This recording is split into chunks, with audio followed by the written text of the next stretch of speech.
Okay, I'm going to go ahead and get started in respecting everybody's schedule, and people can catch up to us as they sign in. Good morning and welcome to today's webinar. My name is Jim Danhauser. I'm a volunteer with SCORE. I wanted to cover just a few introductory items before I turn things over to our facilitator for today, my colleague and dear friend, Dale Shadbegian.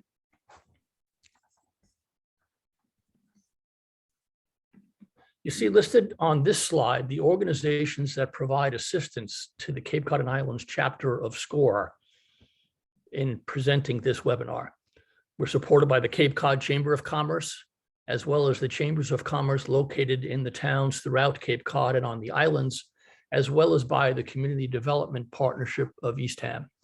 And as always, we're very grateful to these organizations for their support of our ongoing organizational efforts.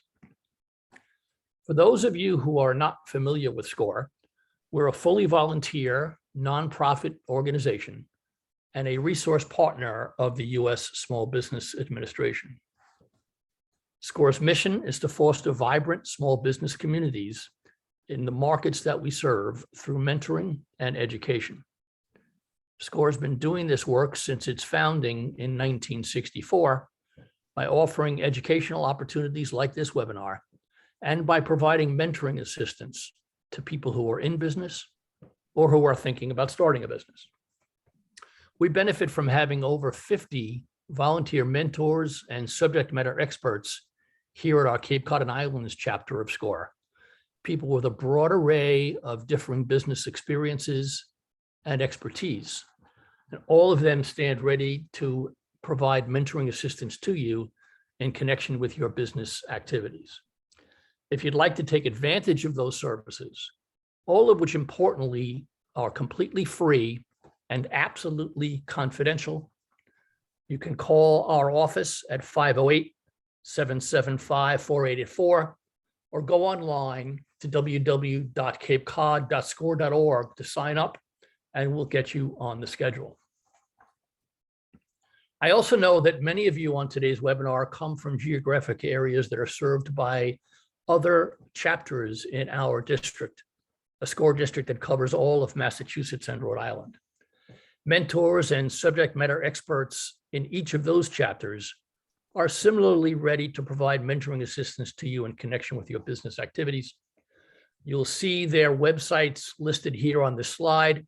I'll also post it later in the chat feature, and you can go online to reach any of those chapters to seek out mentoring assistance. If you'd like, you could also enter your name, your geographic location, and your email address in the chat, and I will get the right chapter to reach out to get in touch with you. You'll also see at the bottom of this slide a reference to Coastal Community Capital. They are a non-traditional lending organization based here on the Cape, licensed to do business throughout the state. We at SCORE on Cape Cod and Islands oftentimes work together with Coastal, both in helping their clients to better flesh out their business plans, as well as in helping our clients to understand the range of financing alternatives that may be available to them. So they are a good source of non-traditional financing if you find yourself in a position where you'd like to pursue that. A few words about today's procedures. You have all been muted. If you have questions, we'd ask that you type them into the Q&A feature and not the chat. It's simply easier for me to follow the questions that get posed and pass them along to Dale without having to toggle back and forth between the two features. We will try to answer as many of your questions as we possibly can, both during and immediately after the presentation. And those that we may not get to because of the exigencies of time, we will undertake to respond to later. You should all be aware that this webinar is being recorded. As is our customary practice, we will send out a link to that recording to everyone who registered for the webinar once it's available, which usually takes place either later today or latest tomorrow. And finally, we will launch a poll near the end of the session, which really just tries to get information on what is the benefit of our educational programming to our small business community And in particular, if you have any other topics that you'd be interested in hearing about, you could enter that into the chat feature. So we'd ask that you please respond to that poll before you leave, and that will help us to make sure that we are serving the needs of our business communities. So with that, I will shut up and I'll pass the baton over to my friend Dale Shedbeach. Thank you, Jim. I'm going to set up the screen here. All right, can we see okay? Yes. All right, great. Good morning, everyone. As Jim said, Dale Shedbejian here. I'm a SCORE subject matter expert. That means I really focus on websites, mostly digital marketing, but I have a lot of marketing experience. Obviously, SEO is what we're talking about today. I have had many years of experience. I'm a Cape Cod resident, and your job today, I'm going to give you a job, is to not scurry and write a million notes. Obviously, if you see something important, great, you want to jot it down. I'm really hoping you get the big picture here, because SEO is getting found in Google, and why you're not found in Google, which is a process we call SEO, search engine optimization, can be very technical. If you don't understand the basic premise of it, you won't understand the tasks that support the reasons why you're not found, or the reasons why you're number 4, or the reasons why you're number 1. So it's really important today we understand the high level. There's no governing body of how to get found in Google or SEO as a practice. We, SEO consultants or freelancers or companies, we get our information from other companies. Google itself publishes, there's like a 100-page manual of really high-level information. And then other companies take what they say and they break it down. They'll make 2 websites and they'll do this one thing differently. Real, hypothesis, scientific method type things. Why did this work and why did this not work? And they publish findings. And I subscribe to those findings, and you can too. They're stats and studies. They evolve weekly, monthly, yearly. They're not facts, right? So anything I tell you today is just information I've gathered and kind of based on also my experience. You have to use your best judgment on what things might apply to your business. You're really the subject matter expert. And if something doesn't feel right to you, you might want to ask for more help, or say, you know what, this one thing at this time, I'm going to come back to this. So just keep that in mind. So today we're going to talk about why we're not found in Google, okay? Traditionally, so there's a thing called pay-per-click. You can sign up with Google, you can enter your credit card information and enter in some words that are related to your business, and you'll start getting found instantly. That's not fun to talk about why you're not getting found, right? We want to know why when you type in something near me, you don't come up in the maps, or why you type in your product name, you're not coming up. The process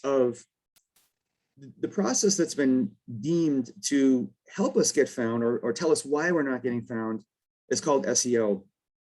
It essentially helps us get found in in Google, which is the #1 search engine. Why do we care about getting found in Google? So there's a lot of studies out there. 55% of consumers will make a buying decision based on something bad they find in Google, right? Maybe there's a company with a similar name to yours, okay? This has happened to me. I worked for a remodeling company. The fellow's name, I won't say now. There was someone in a different state with the same name. It was his name, remodeling. And that other company had really bad reviews. And when you did a search, this would come up, okay? 45% of people will make a buying decision based on what they find in Google, not just your website, not just your map result, these other things. And we're going to talk about how you can find and create really good things on the internet so that when you are found, consumers will take that next step and have a trust in you, as well as Google. So first, as I mentioned, it's really important to understand what's on Google's mind, okay? They're a $1 billion company. 80% of people start their internet experience with a search. Around 80% of people are going to search for a product using Google. It's also important to make a distinction between a want and a need.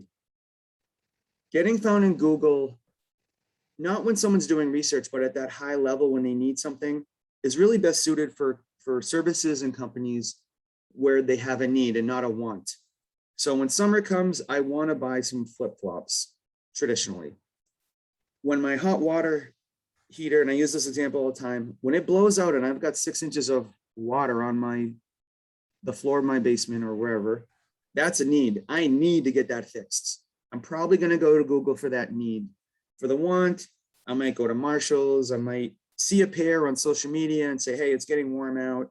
You know, I'm thinking about summertime. I'm going to go buy these. Maybe I have a place nearby that I like to go. Okay. So companies that have a service that's a need are going to do better with Google.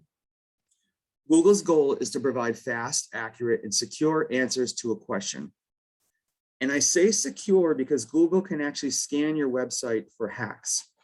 The hacking has become so sophisticated that sometimes it knows when the website owner is coming to the website because you've logged in, because you've spent some time there. It won't present its insecurity or its malware to you. It will only present it to someone on an iPhone or someone in a different area from where you're logging in, or a different computer, or any combination of. It's really, really important that you understand this. In the search results, if your website is not secure, it will actually get labeled in red, possibly hacked. And customers, when they visit your site, they'll get a big warning screen that says it's hacked, that you should go away, you should not enter any information. Not a great place to be. If you haven't been there, it can happen to anybody. So also to understand, Google makes a lot of money by giving accurate answers to a question, right? So to understand how much data they're dealing with, right? I always like to use this example. We've got our own galaxy here. How many planets are in the Milky Way galaxy is my question. There are 250 billion planets. So when you look up in the sky and it's just this massive amount, that's 250 billion. Let's talk about Google. How many web pages are they indexing? They're indexing 30 trillion web pages. Now, that's a lot of data to look through and in a very short amount of time, okay? Out of those 30 trillion pages, probably a lot of those don't even make it to what you see. Probably most of them probably don't. There's a process that they're using. Once they look at it, there's a lot of factors of forget about the relevancy of the search. There's a lot of other factors they're looking at, which we'll talk about. Dale, can I stop you for just a second? There is a question that has come up, which I think is probably good to answer now. Sure. We had to close our women's boutique last November due to COVID-related loss of customers. We've tried to transition to online only, but Google seems to require physical address in order to get listed. My wife and I are not tech savvy. My wife makes jewelry and home decor items, and although we have had some sales, traffic to the site is minimal. Yes. First of all, I'm sorry to hear, your experience about this. I myself, our company had we had a really tough year with COVID. So in terms of why you're not getting traffic, I will address that a little bit later on. I'll address right now, the best place to be is in the Google Maps for a local business that someone will come and visit. Google, and personally as a consumer, I don't want to see a map result for a business that a place I can't go to, right? What's the point? If I'm looking for a pizza place, or I'm looking for an attorney I want to go sit with, or an accountant, or get my hair cut, or buy something, and I want to go there and buy it, a map result really is not important to me, and it's not helpful. If I'm looking for a gray crew neck, long sleeve zip up shirt, as a consumer, I want to see, typically, and this is Google's philosophy, Google wants to show us all the options. And remember, they want to provide the best results. we'll talk a little bit more on how you get found for the gray, I don't know what this is, crew neck or mock turtleneck zip up, if that's okay. So, and this is your question so timely. There's 30 trillion web pages out there, and then you show up, and I've done this many times, so don't feel bad. I should be on the first page of Google. I've got this gray zip up turtleneck. How come when I type it in, I don't come up? And honestly, Google just looks at you and says, why you? Why should you come up? I got all this, look at all this data I'm looking at here. Tell me why I should tell you. They literally say, tell me why you should be present. If you're not present, SEO is going to solve this. It's going to solve this question and this dilemma for you. You're only going to be displayed in Google if it, number one, understands what you're doing, what you're selling. And number two, it trusts you. It has to trust you. I could open a website right now and just start selling gray zip ups and have no authority, no credit, and just start taking money from people. How does Google make sure people who found that result in the search that they're a legitimate company, they have a legitimate business, and they're going to be around for the long term? They're not just taking money and taking off. That's a really serious question because it happens. It almost happened to me recently. I was buying a piece of computer hardware. I'm a techie. And the company wanted to take Bitcoin. And it just looked really suspicious. I'm like, I just want to put in my credit card because I know my credit card's safe. If you know anything about cryptocurrency, once you transfer a cryptocurrency, you have no buyer's protection. And this is a pretty expensive item. I didn't find this search in Google. I kind of like got this weird way to find it. Turns out it was a scam website, right? I almost lost $1,800. I was pretty close to doing it, but these scammers are out there. They have nothing to do other than, prey upon people who have money. So the first thing is you have to make sure if you're not getting traffic to your site, whether it's your website or a map result, and I'm going to show you the difference between the two in a second, you have to make sure you're relevant to the specific search that someone types in. Just because you come along and say, I have a gift shop on Cape Cod, if someone types in birthday gifts, Cape Cod, I should come up. If you're not specifically telling Google you sell birthday gift or communion gifts or bar mitzvah gifts or whatever kind of gifts, holiday gifts, wedding gifts, Father's Day, Mother's Day, whatever day gifts, if you're not specifically saying that, and I'll show you some real specific examples, Google is not going to guess for you, okay? And I'm going to show you how you can tell Google what this is about. And I'm going to show you how people actually look to see what people are searching for. I already mentioned this. You have to make sure your website doesn't have any malware or major insecurities present. Easiest thing to do is to Google a thing called Securi Site Scan. Just Google that. You can put in your website URL, or if you have a web designer, they should be doing this for you. That Securi scanner will scan your website in sort of a covert way to trick the malware if it's present to reveal itself, and it will tell you if it's present. I'm also going to recommend some tools for you, like the Google Search Console. When you set that up, you're going to get notifications pretty much very quickly if your website has been hacked. I already mentioned this. You have to tell Google, what you do or what you're selling, what your subject matter is. I'm going to show you an example of my own company.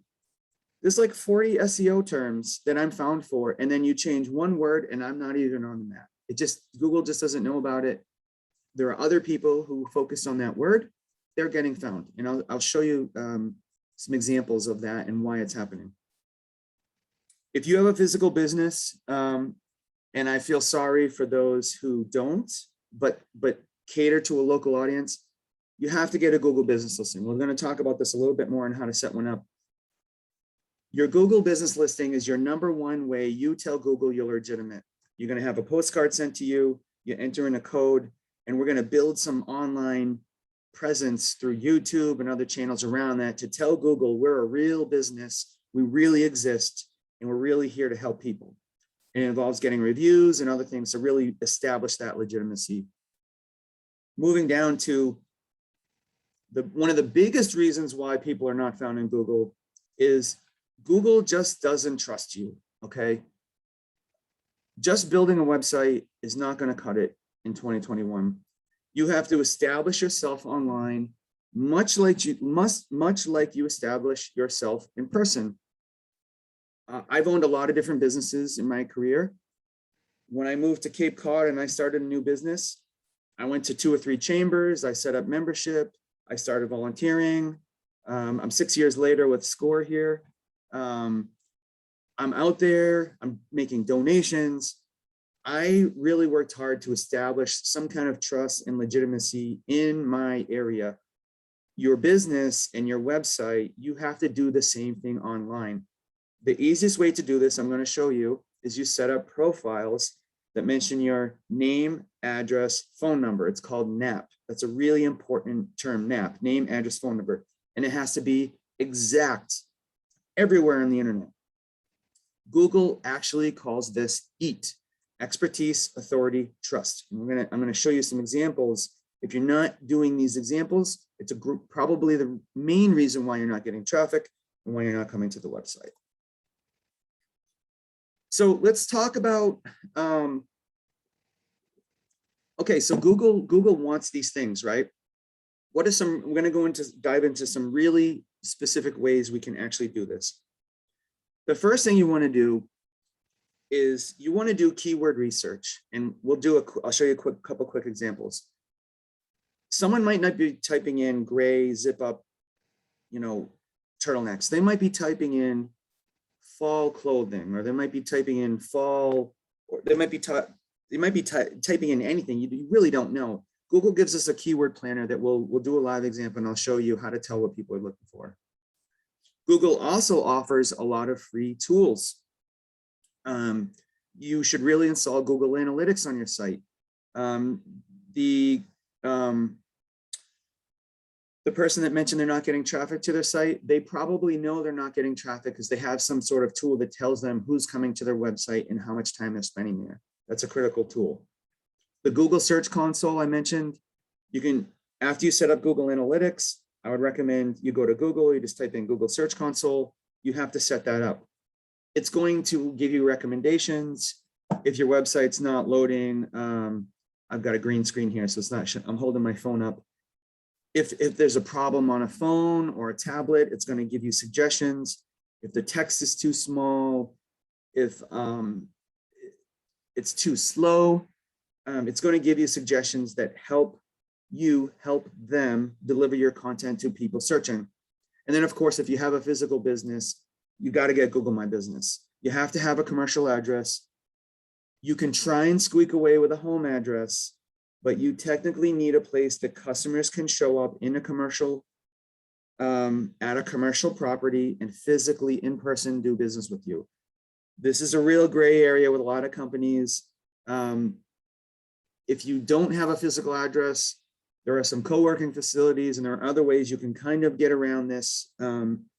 If you want some help navigating that, I can give you some pointers, offline. And the third thing, as I mentioned, you want to create content and profiles around the internet. I'm going to show you how to do that also. I'll show you what it would look like if you're not doing that as well. So in terms of your actual website, and this is going to be meaningful to those who are saying, I'm not getting the traffic, right?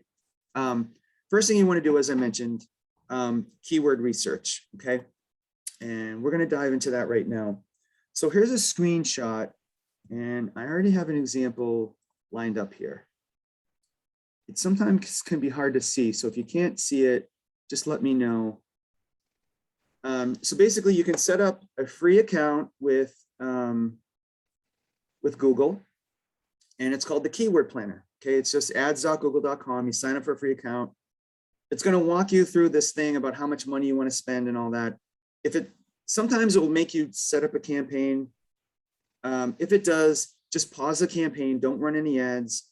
It shouldn't ask you for a credit card number, but just put the amount you want to spend at 0.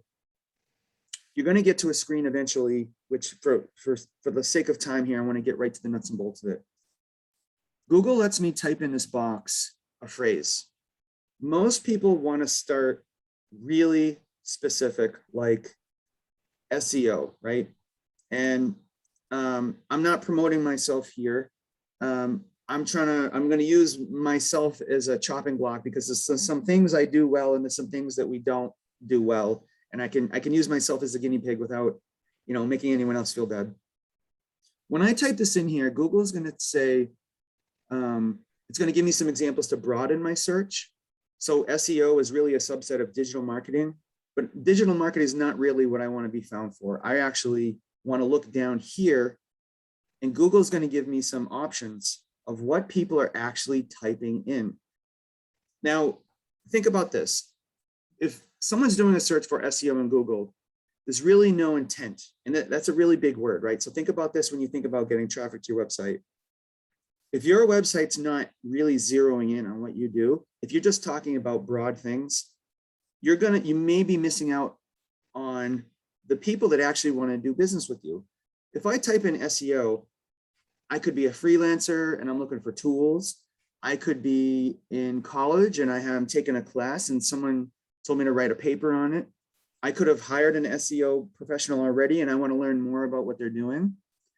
But if I get found for SEO specialist or SEO consultant or SEO agency, now we're talking, right? As someone who provides those services, those are much more meaningful search terms to me. I'm going to start taking those terms, okay? And I'm going to create a spreadsheet. And in my spreadsheet, I have columns. The different columns are page, what phrases I want to be found for on that page of my website, what headings will I have on that website, and my headings should, there's my typo, Jim.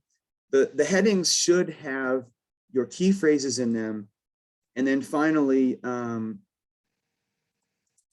want to include images and other content that support those phrases, okay?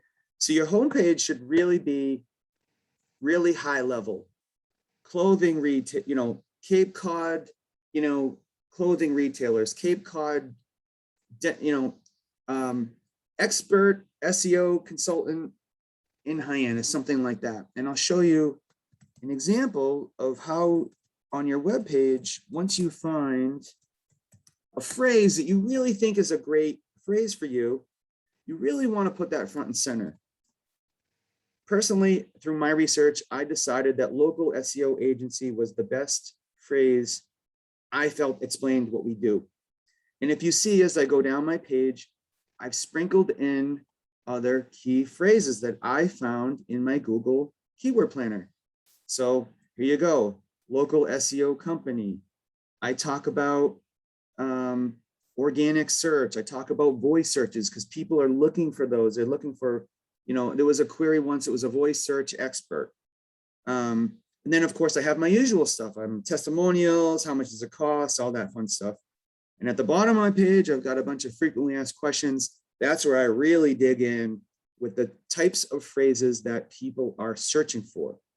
So you'll see in here, how do I talk about an SEO specialist? I can only say so many times what I do. So be creative, right? Is it worth hiring an SEO specialist? What's involved with this? How do you start the process? How long does it take? Think about all these things in the business or the product that you're offering. If it's a product, show people how to use the product. How do you use the light up Frisbee? Take a little video at nighttime of the light up Frisbee. Whatever it is that you're doing, be creative in how to use that product and get that information in Google. Because remember, Google wants to present a relevant result. If you're not telling Google the service you provide or what this product is in great detail, you're on it. That's like the first thing you're going to get lost. So what I do, and Google will tell you the monthly searches, right? So right now I'm in the United States. If you have a product and you can cater to anyone in the United States, that might be a good place to start.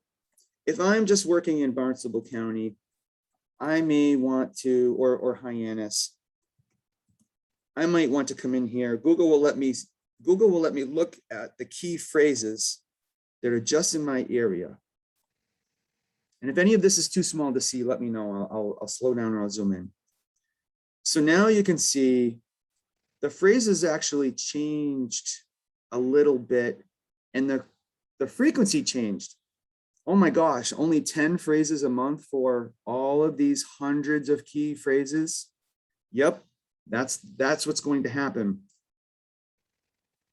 SEO search experts, best SEO companies, expert SEO companies, established agencies, lawyer SEO companies, you name it, you're going to have a lot of keywords to sift through. What you want to do is you don't want to come out of the gate looking for high competition phrases. If I'm on Cape, that's another thing. The tool is a little glitchy. It's not helping. Oh, okay, here we go. If you're new to getting found in Google, don't start with the high competition phrases. They're going to be the best phrases. Obviously, they're probably going to have the most monthly searches. You want to look for phrases for your product or service that are at least medium or low. So on Cape Cod, there's not a ton of searches for what I'm doing, okay? If you have a big pool and you're catering to the country of the world, it might be different for you. What I'm going to recommend you do, scroll down and go to where it gets to low, okay?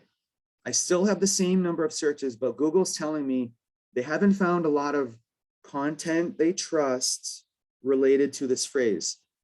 Here's a great one, local SEO marketing company, really specific. Again, only gets 10 searches a month, which kind of stinks. I'm hoping to get at least maybe 100 or 200 a month, right? I want to get some traffic here. But you know what? For this type of a business, this is a series of small wins, okay? I'll take the 10s, if I can come up 10 times a month for this phrase and I'm beating everyone else, I love that so much more than 1,000 searches a month and I'm buried, I can't even find myself.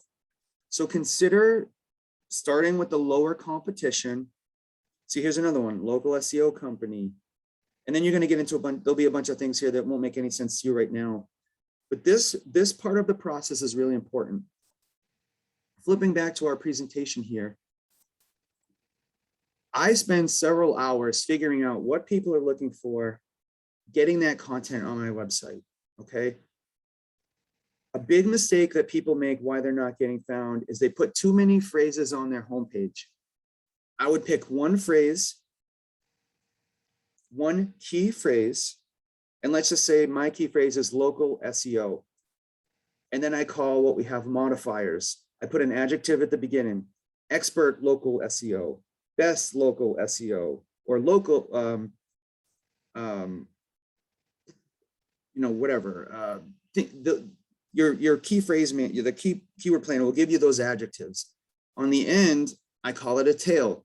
Add something to your tail and look in keyword planner, agency, company, freelancer. Only pick one tail, right? You can't be an expert freelance company, an expert freelance agency, It's too confusing for Google. Pick one phrase and then kind of sprinkle some things really close to that phrase and designate your homepage. Your other pages on your website, create other pages related to those other terms. So if you're talking about being an agency, for example, create a blog post that talks about what's the difference between an agency and a company, right? You have to get creative and you have to be really natural about this. Because when people come to your site, they have to be interested in the content. You can't just paste a bunch of junk in there. You really got to spend some time thinking about good content. Great ways, I'm not a writer. I articulate things much easier. Sometimes I'll create a little Zoom video. I'll get on Zoom and I'll record myself. And then I'll take what I say because I'm passionate about what I do, and I'll send it to a writer and I'll say, can you give me 1,000 words, elaborate on what I said? And I'll add that to the page of the video. And maybe I'll make a little diagram or something. Maybe I'll pay a graphic designer to make me a little graphic, differences between a company and agency. Now I've really given Google something to bite their teeth into. They really understand this. I've really gotten the content down. I've really told Google what I'm doing, okay? Really important. I could spend so much time on this, but we have to move on. In the search results, right? So I've got a picture of Score here. When you do a search, you're going to see ads come up on the left. Those are where you can just drop your credit card. Anybody can do that. You set your budget, you show up right away. You blow your budget, you disappear right away. Okay. Then you have the organic results. You can see Score here on the left. If you have a physical local location and you work with customers locally, you have to get your business listing. Okay. Even if you're a bigger company and maybe you work remotely, you might want to consider getting a, you can't go to the UPS store, you can't get a PO box, you have to have a legitimate commercial address. There's some co-working facilities on Cape Cod that offer this.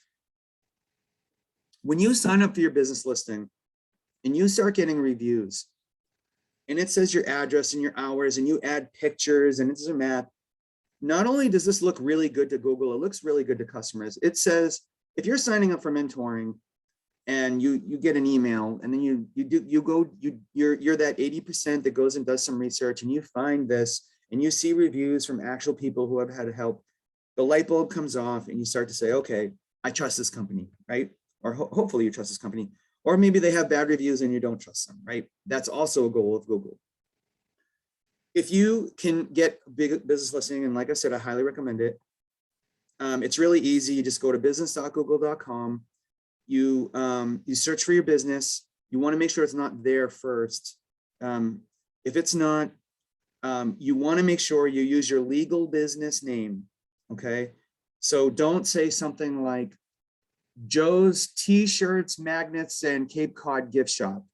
If it's just called Joe's, you got to put in Joe's, because if Google comes around and says, you know what, Joe, that's not your real business name. It's kind of black and white. You're kind of fooling people here. That's not your real business name. It can actually take your listing down, because you have to remember, Google wants people to find relevant searches. And unfortunately, people abuse the process. So they'll start stuffing keywords in the name. Don't do any of that. Be legitimate, be authentic. You want to make sure wherever you use your name online, and I find this all the time, people sign up for the Chamber of Commerce, people build a website, they get a Google business listing, and their name is different everywhere. That doesn't help Google understand your business. It just tells Google there's 4 different businesses out there with a similar name. That is going to confuse the heck out of Google. And we're going to dive into that a little bit more in a minute. Anything you do, I cannot press enough upon you, whether it's your business listing, your Facebook page, your chamber profile, fill out every conceivable option that's relevant to you. If they give you 500 characters to talk about what you do, put in 500 characters. Feed as much information, because remember, Google is a machine and it's reading, it's absorbing this information. You obviously want it to be natural for people to read, but Google has to consume this and it has to know, it has to physically see the word, okay, before it starts to understand what it is that you're doing. And I see we have some Q&A piling up here. Yeah, let me ask some of them so you can take a little bit of a break. First question that came in that we haven't addressed yet. We've had a strong internet presence for years, but recently changed our website, and now our traffic is way down. The change caused all of our old links to go to an error page on the new site. I have tried to create URL redirects for most of them that I know of, Facebook, Pinterest, but could these old broken links work against us in relation to Google's trust? 1000%. And, you know, the reason why I impress upon you understanding that big picture, if someone's Googling a search and they find a link of yours and they click and they go to an error page, Google knows it's an error page. You suddenly become untrustworthy and irrelevant. They're not going to show, they're going to start to question your site. If you give me directions, Jim, 3 times, right? And I end up in Canada one time, in Mexico another time, and I never get to my destination, I'm going to stop asking Jim for directions. So not that you give bad directions, but you understand the principle here. Google starts to say, you know what, you're done here.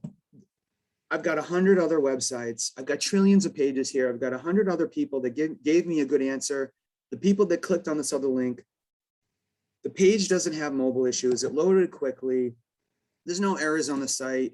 I'm not gonna show you anymore. Okay, so we get to this at some point in the presentation, but I want to show you a tool that I use. So this tool is really reasonable. It's SE Rank. I'm going to talk about it later. I can connect my Google Search Console. I can see the errors. It will tell me all the broken links. But I can also run what's called a website audit. And I don't get too deep into this in this presentation.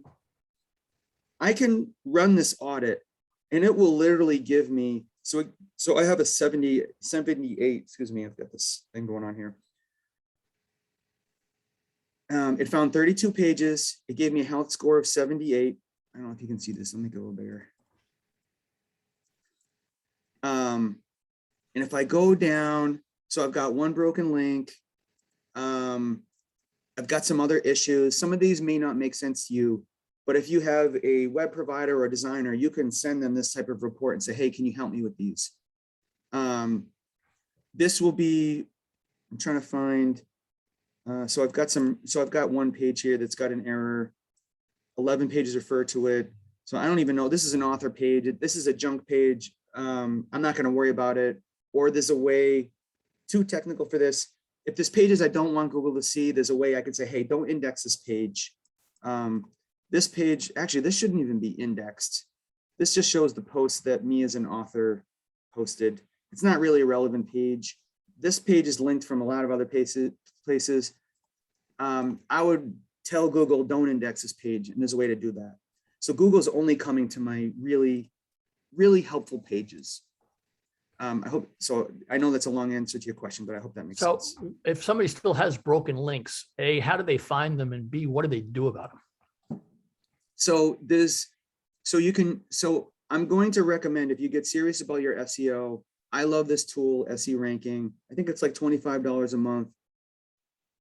It will check links coming to your site.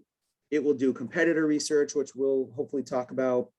And then it will also check 404 links. If you're just like, I just want to, that's great, Dale. I just want to find my broken links. Just go to Google and type in broken link checker. Just Google it. And there's a free tool here.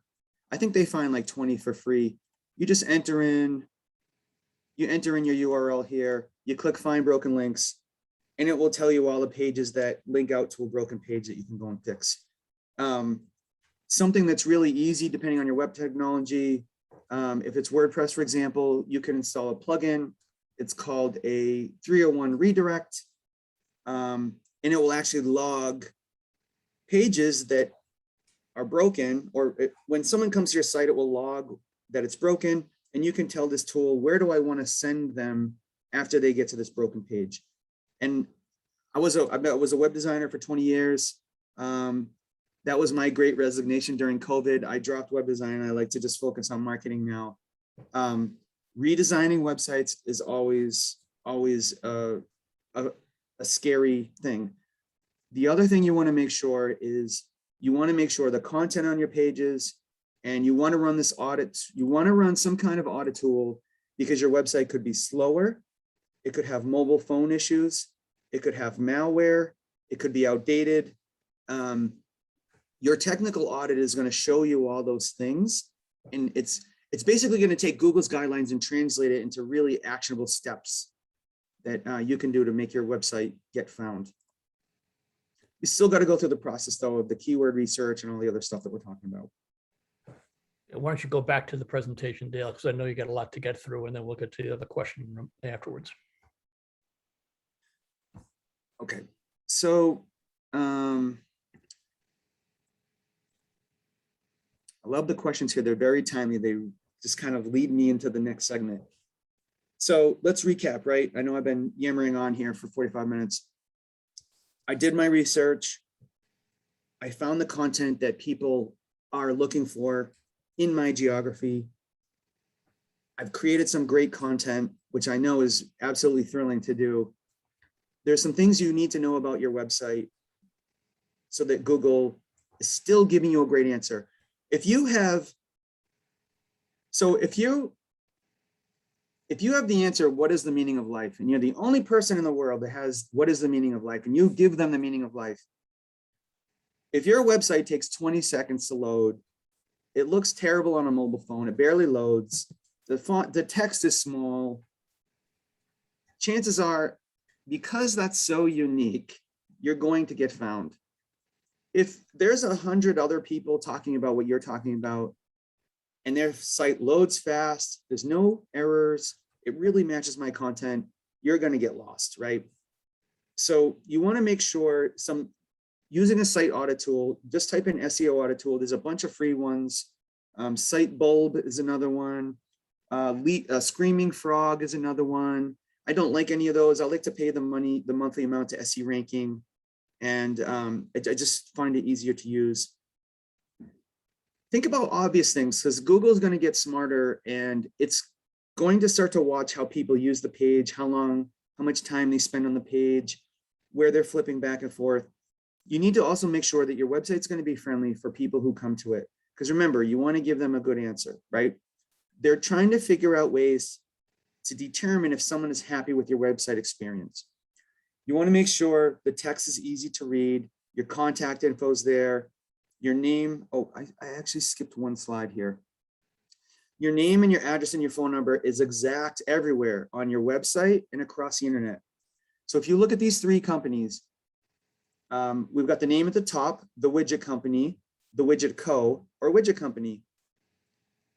To Google, those are three different companies. They have different office numbers. Even though the phone number is the same, the company name is slightly different. These are three different companies. If you had named this exactly everywhere, Google would give you 3 check marks that they trust you. Just think about it that way. Every time you appear online, you get a check mark, okay? The more they find you online, the more they trust you. So when you're putting this information on your website, make sure it's very exact to your name, address, and phone number, exact to everywhere else on the internet you're listing those things. You may or may not know this, but when you're building a website, your headings have to go in order. One H1 tag, then you can have multiple H2 tags, and then an H3 tag. Essentially, an H1 tag should be your page title, and then the H2 and H3 are subheadings. If you don't know what that is, that's something you're gonna need to check out. Sometimes just making a key phrase on your page, making it an H2 tag, can help you get found in Google, because you're telling Google this concept is really important to this page. You have to have correctly formatted HTML. Again, a site audit tool will tell you if something on your web page is broken and the browser is trying to fix it when it loads the page for you. You want to sprinkle your key phrases throughout the text. You don't want to stuff it. You don't want to say, we're the best dentist in Barnstable because we've been dentisting in Barnstable for over 20 years. If you're looking for a dentist in Barnstable, you found the right place. You got to skip all that. Think about putting your key phrases about 2 or 3 times per 100 words. So 3% density. Don't go stuffing the key phrases everywhere.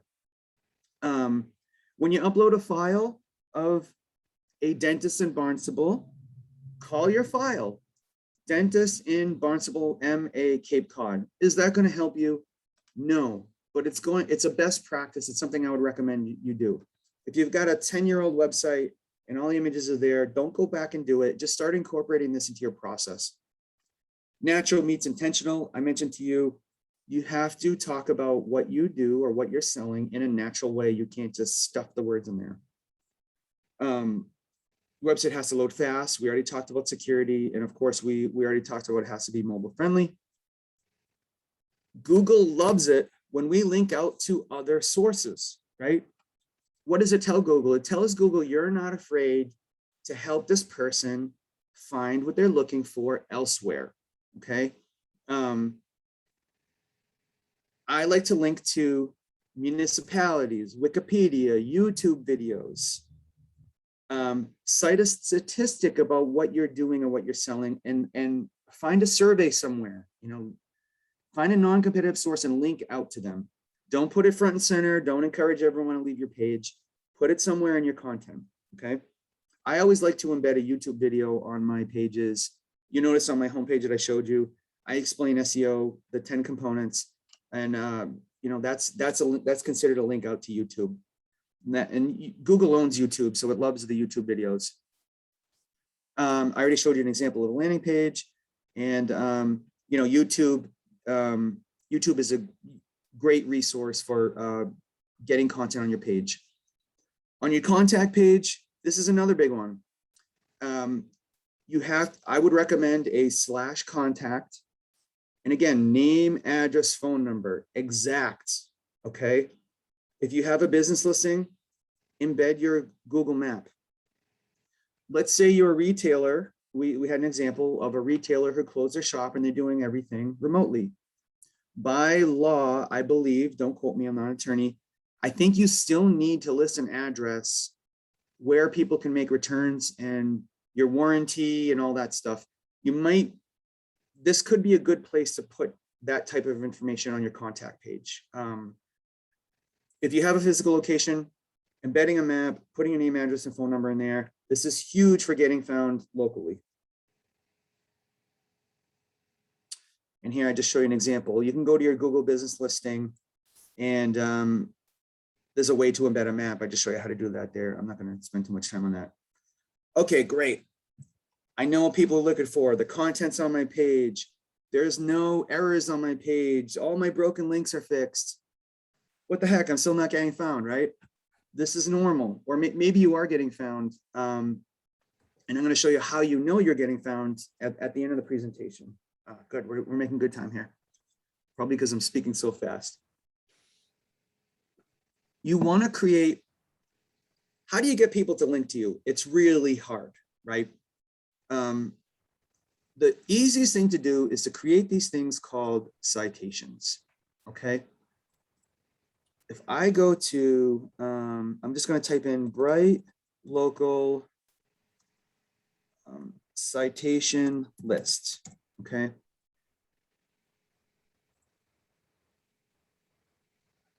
This company, Bright Local, this is another company I use. They're giving us the top 50 profiles on the internet that Google trusts for different countries. I'm going to click on USA. They're going to tell us the websites that have the most trust within Google. Obviously, Google trusts itself the most. You're not going to get any links from Google. Getting into Apple Maps is a huge one. Apple Maps is hard. You got to do it from a mobile phone. It's kind of a pain in the neck. Having a profile on Facebook. I can't tell you how many times people have a Facebook profile, but they don't have their name, address, and phone number and a link to their website in it. Shame, shame. I do the same thing.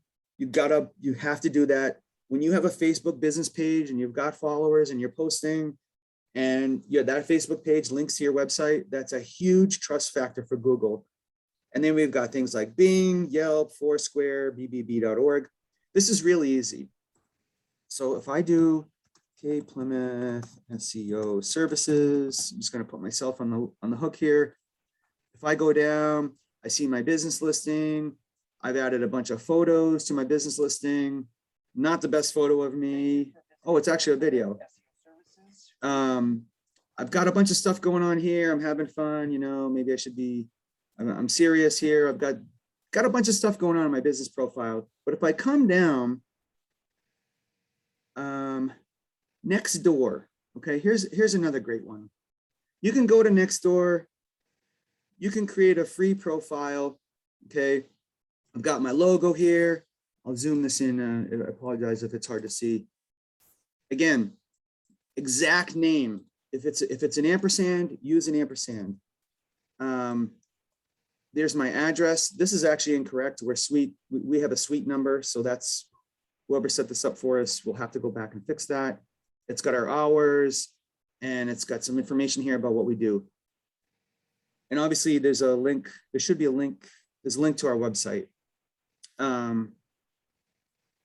Setting up a Nextdoor account is like a checkbox. I recommend you do at least 50 of these, okay? There's a company I use called Bright Local. They have a reasonable account, and Yext, there's a bunch that do it. I really like this company. They'll actually monitor these profiles for us. They'll grade you and they'll give you examples. Hey, you can put in competitors and you can say, hey, there are other, turtleneck zip up sweater companies that have these 5 profiles. You should set these up. Most of them are free. I would never pay for a profile. Unless you're an attorney, that's the one example. There are some paid places that you can get profiles that are really meaningful for attorneys, which we could talk about offline. So you want to create 50 of these things. And if you go down here, I've got a Yelp listing. I don't care for Yelp. Most of you probably know why. I've got a LinkedIn, Better Business Bureau. Manta is another great one. It's free. It embeds the map. It's got our website link. Again, this is our exact address here. Suite, suite 7544. The more of these you build, I'm building one now for a company that's in a really highly competitive industry. We're going to hit 500 of these profiles, and they can change. Someone can actually come here and say, make a suggestion and change something about your business. That's one of the things I like about Bright Local. It will monitor that for me, okay? It will tell me if for some reason my phone number changed on one of these sites. Don't ask me why they change, they do. So jumping back to the presentation here, I recommend a YouTube channel, post some content there. You can make a simple slideshow. I've phoned YouTubes. Making a YouTube isn't gonna make you rich. Not a lot of people are gonna watch them. But again, this is a check mark for Google in the trust, in the authority category. There's another typo, Jim, you missed it. No, I didn't miss it. You did. I always leave one. I left two for you today. This is what happens when I make last minute changes and don't get an editor to look at it. When you do, because I've pushed YouTube so much, I actually want to show you a real quick example. And I know we're running against the clock here, but this is important. I made this. Look at this. Okay, here's an ad. 94% of people believe company culture is important to an organization. Okay, so what is this? Okay, so here we go. Why don't I show up in Google? This is a question that people actually type into Google. So I made a little slideshow about it. I actually made a 4-minute. And I have to agree. I made I did a screen recording and I just spoke over it. Doesn't have a lot. Oh, it's actually got 1,000 views. That's cool. If you look down here, I explain what's happening, and then I'm going to zoom in again because I know this might be hard for you to see. Same thing. This is for my old company. Name, address, phone number, link to the page I wanted to rank. I do this over and over and over and over, okay? This video actually got a lot of views. I don't know why. It's probably a fluke thing. I don't do it for the views. I do it because Google looks at me as putting out some content that helps people, okay? So jumping back here, I know we're against the clock. You wanna, if you're doing social posts, linking to your website is helpful. Facebook doesn't like it when we link off of Facebook, but Google does. So you got to balance that. If you make a Facebook post and you link out to your website, you're going to get less reach on that post. Whole separate topic. But Facebook posts and TikToks now, if you're familiar with TikTok, those posts actually show up in Google results now. So you got to think about putting that content also on your social channels. You want to get links to your homepage from all your affiliations. Even if you sponsor something, I know it's hard to ask, you're doing something good. You want to say, hey, if you sponsor something and they put their logo on their site, you ask, would you mind putting a link also? That's going to help Google trust you. If you can get jumping down to the bottom here, if you can get a link from what we call a domain authority website, a newspaper, a school, a nonprofit, a chamber of commerce, writing a guest blog for Cape and Plymouth business or a local newspaper.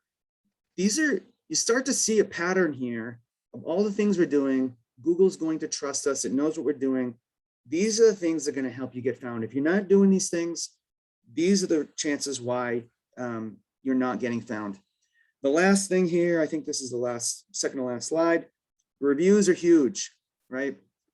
Get recommendations on Facebook, get recommendations on LinkedIn, Trustpilot, Yelp if you care for it, TripAdvisor if you're in that industry, and then obviously your Google business listing is your #1 because people are going to see it. Lastly, this is the last slide here. You can't just go and start Googling things that people are typing because Google is looking at your location. It's looking at if you've spent time on your website. It might say, oh, Dale really liked this website in the past. I'm going to send him back here because he's trusted it before. He spends a lot of time here.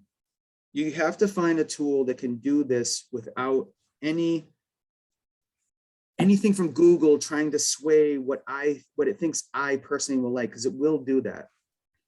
That's why I love, there's a bunch of tools here, SEMrush, Moz Local, they have, a lot of them have free trials. I personally use SE Ranking. I spent a lot of time with tools. You want to, so what I wanted to show you, really, really important. I set up my rank checker here. I physically went to Google. I did my keyword research. I imported okay, this is great. I imported all my rankings and all of my key phrases in here. And this tool will actually go out and tell me how I'm ranking. So it says number 2, and it will show me week to week. Why is this important? This is important because if you create 20 citations and you're just killing it for one key phrase and nothing for professional SEO services, you might say, I'm going to start talking about professional SEO services in my YouTube channel. I'm going to create a new page on my website. I'm going to create more citations or more profiles that talk about this. If you look, SEO services company, number 1. SEO services, number 1. SEO company, not even there, right? So I'm like, okay, I've got a gap here. By tracking my results, I start to build a picture of where my gaps are, right? I go back to my spreadsheet, I do my research, and I go through the whole process again. Sounds like a lot of fun, doesn't it? The tracking tools will also let you put in competitors. I know we're a minute over here, so I'm going to zip through this. The tracking tools will let you put in competitors, and they'll tell you what they're doing that you're not, okay? Really big reason. If you're not being found for Dentist and Barnstable, and this other company is, you can plug them in and the tools will guess why they're showing up and you're not. They're going to find gaps in your strategy. Lastly, set up the search console, set up your Google Business. You're going to get alerts from those. And I've got a cheat sheet here that you can use at the end, and we are done. Questions? A couple I more have questions. time, Yeah. so I have time. So if you want to dip out, as the young people say, go for it. Otherwise, I'm happy to stay for a few minutes. First question we have that we haven't gotten to is, I used Score, got to Google My Business website and set up an ad campaign. It's very difficult to cancel the ad subscription, and I have trouble finding a contact to handle my cancellation request. Google is too big. Yep. So it's easy to pay money to start, hard to stop.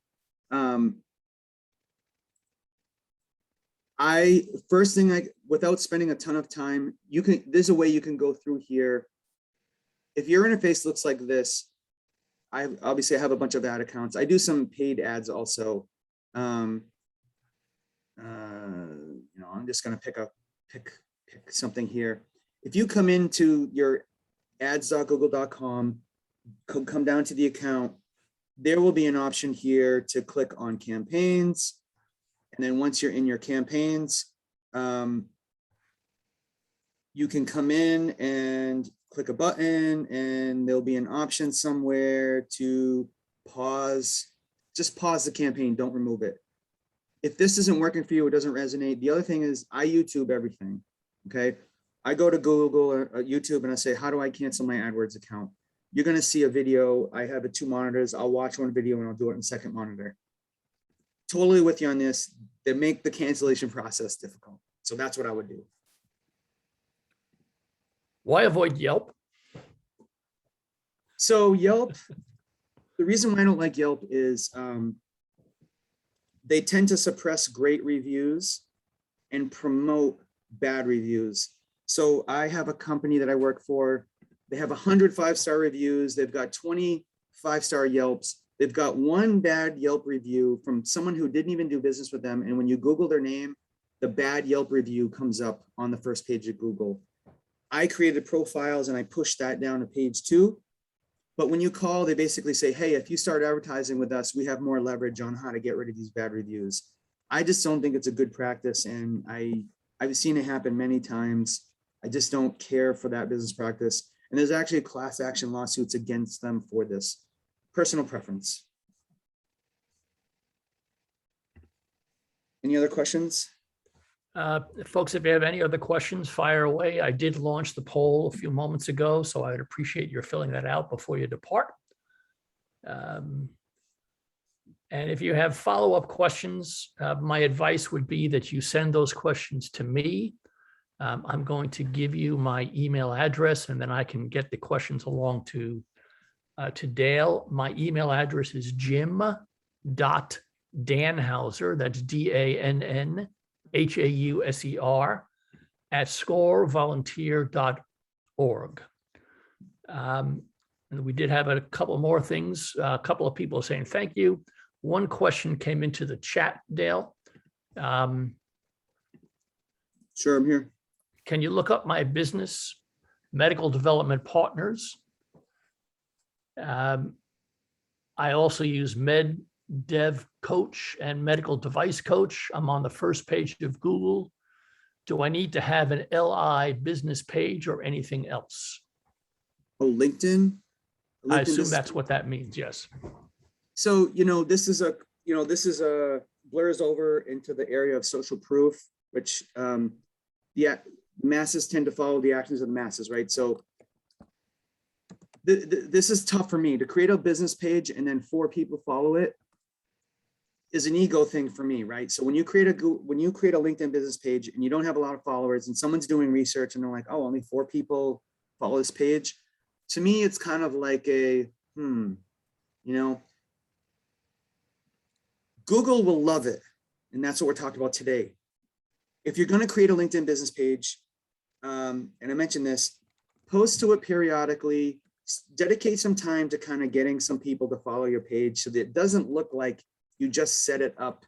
Anything that you can set up to get followers, you want to kind of get some reasonable following, even if it's 20 or 30 people. It makes you look legitimate. If you sign up a business page, there's no cover image, there's no posts.